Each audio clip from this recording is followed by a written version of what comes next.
ರಾಜಾ ಹರಿ Singh ಆಕ್ಸೆಷನ್ಗೆ ಒಪ್ಕೊಂಡಾಗ 1948 so ಈ ಒಂದು article ಅಂದರೆ ಅದರ ಹಿನ್ನೆಲೆ ನೋಡೋದಾದರೆ ಅವತ್ತಿನ ಸಂದರ್ಭದಲ್ಲಿ 1947-48 ಅವರು ರಾಜಾ ಹರಿ ಸಿಂಗ್ ಇನ್ನೂ ಡಿಸೈಡ್ ಮಾಡಿರಲಿಲ್ಲ ಇಂಡಿಯನ್ ಯೂನಿಯನ್ಗೆ ಸೇರಬೇಕೋ ಬೇಡವೋ, ನಾನು ಸ್ವಂತವಾಗಿ ಸಪ್ರೇಟ್ ಕಂಟ್ರಿಯಾಗಿರಬೇಕಾ, ಇದೆಲ್ಲ ಅವ್ರನ್ನ ಯೋಚನೆ ಮಾಡ್ತಾಯಿದ್ದ. ಪಾಕಿಸ್ತಾನವರು ಇನ್ವೇಷನ್ ಮಾಡಿಬಿಡ್ತಾರೆ. ಇನ್ವೇಷನ್ ಮಾಡಿ ಇನ್ನೇನು ಕಾಶ್ಮೀರನ್ನು ಜಮ್ಮುವನ್ನು ತೊಗೊಂಡ್ಬಿಡ್ತಾರೆ ಅನ್ನೋ ಸ್ಟೇಜ್ ಬಂದಾಗ ಆವಾಗ ತಾರಾತುರಿಯಲ್ಲಿ ರಾಜಾ ಹರಿ ಸಿಂಗ್ ಇಲ್ಲ ನಾನು ಇಂಡಿಯನ್ ಯೂನಿಯನ್ ಜೊತೆಗೆ ಸೇರ್ತೀನಿ ಅಂತ ಟ್ರೀಟಿ ಆಫ್ ಅಸೋಸಿಯೇಟ್ ಸೈನ್ ಮಾಡ್ತಾರೆ.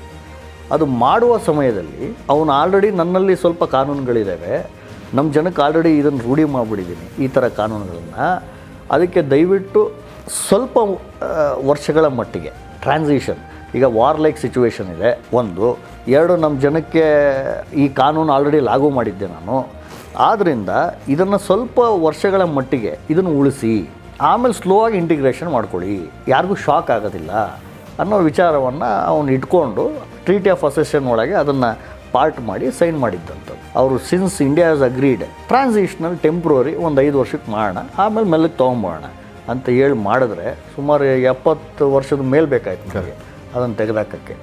ಯಾಕೆ ಅಂದರೆ ಅದು ಟೆಂಪ್ರರಿ ಇದ್ದಿದ್ದನ್ನು ಅಲ್ಲಿಯ ರಾಜಕಾರಣಿಗಳು ಪರ್ಮನೆಂಟಾಗೇ ಇರಬೇಕದು. ಯಾಕೆ ಅಂದರೆ ಆವಾಗ ನಮ್ಮ ಕಾನೂನು ಅಲ್ಲಿ ಲಾಗೂ ಆಗಲ್ಲ ಒಂದು, ಎರಡನೇದು ನಾವು ದುಡ್ಡು ಕೊಡ್ಬೋದು ಆದರೆ ಅವ್ರಿಗೆ ಅಕೌಂಟ್ ಕೇಳೋಂಗಿಲ್ಲ. ಅಲ್ಲಿಯವರು ಯಾರೇ ಇದ್ದರು ಅವರಿಗೆ ಸಪ್ರೇಟ್ ಸಿಟಿಸನ್ಶಿಪ್, ಕಾಶ್ಮೀರಲ್ಲಿದ್ದವ್ರಿಗೆ Indian citizens as well as citizen of Kashmir, ಅವರು ಬೇರೆ ಯಾರಿಗೇ ಮದುವೆ ಆದರೂ ಕೂಡ ಅಲ್ಲಿಯ ಮೇಲ್ ಬೇರೆ ಇತರ ಭಾರತೀಯ ಫೀಮೇಲ್ನ ಮದುವೆ ಆದರೆ ಅವಳಿಗೂ ಸಿಟಿಸನ್ಶಿಪ್ ಸಿಗುತ್ತೆ. ಆದರೆ ಅಲ್ಲಿಯ ಫೀಮೇಲ್ ಬೇರೆಯವ್ರ ಮದುವೆ ಆದರೆ ಸಿಟಿಸನ್ಶಿಪ್ ಲೂಸ್ ಆಗುತ್ತೆ. ಅಲ್ಲಿರೋರು ಬಿಟ್ಟು ಬೇರೆಯವ್ರು ಯಾರು ಅಲ್ಲಿ ಬಂದು ಲ್ಯಾಂಡ್ ತೊಗೋಬೋದಾ, ತೊಗೊಳಂಗಿಲ್ಲ. ಅಲ್ಲಿರೋರು ಬಿಟ್ಟು ಜಮ್ಮು ಆ್ಯಂಡ್ ಕಾಶ್ಮೀರ ಒಳಗೆ ಬಂದು ಯಾರು ಜಾಬ್ಸನ್ನು ತೊಗೋಬೋದಾ, ತೊಗೊಳಂಗಿಲ್ಲ. ಈ ಥರ ಹಲವಾರು ಕಾನೂನುಗಳು ಇದ್ದಿದ್ದರಿಂದ ದುಡ್ಡು ಇಸ್ಕೊತೀನಿ, ಅಕೌಂಟ್ ಕೊಡೋಂಗಿಲ್ಲ. ಭಾಳ ಒಳ್ಳೆಯ ಇದದು ಏನು ಪೊಸಿಷನ್ ಆಫ್ ಬೆನಿಫಿಟ್. ಕರೆಕ್ಟ್.